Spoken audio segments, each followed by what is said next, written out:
Beneath the ruins of Cumnock Castle, the blacksmith's shop was built. Another popular place was the new mill at the Toll, opened by the Earl of Dumfries in 1735. New Cumnock developed into a town with all the amenities to make it totally self-sufficient. The town's fifth minister, the Reverend James Young, was to become famous, or infamous the world over, due to a difference of opinion between himself and one Robert Burns. We know that he visited the village on at least 30 different occasions. He had various friends in the village like John Logan or Leith who lived just behind us here. We know that Burns dined and breakfasted there and corresponded with John Logan, who's very important in distributing his first Kilmarnock edition. He also wrote to a chap just further up the Afton, Thomas Campbell, who stayed at Pinclough.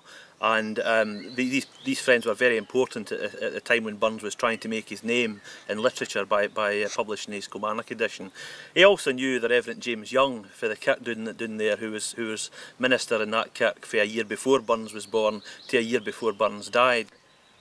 He didn't tolerate much modernist thinking, you know, that the God was up there and the devil was down there and never the twain shall meet, and if you didn't adhere to the man up there's teachings, you adhere to the man down there's.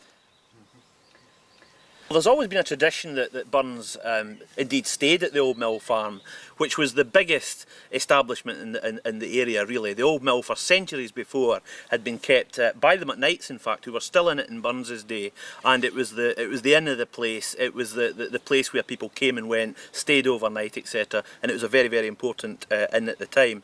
And in there, it's certain that he wrote "Dweller in yon dungeon dark." Oh, were I on Parnassus hill, or had do helicon my fill, that I might catch poetic skill to sing who dear I love thee.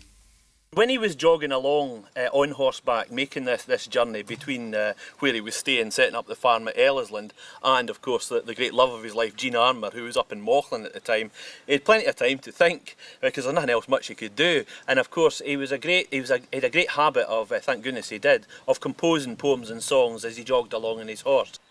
And when he got to opposite Cumnock, he could see away as the valley dropped away down towards Ayr and Mauchline, where Jean Armour was. So Cumnock, Parnassus Hill as he called it in the poem, was very symbolic to Burns.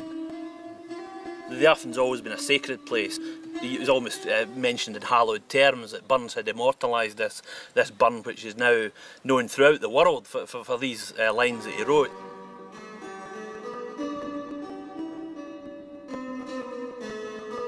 The Reverend Young could remember when the first bridge was built across the Afton in 1785, which allowed for development on the other side of the water, improving the main route to and from the town.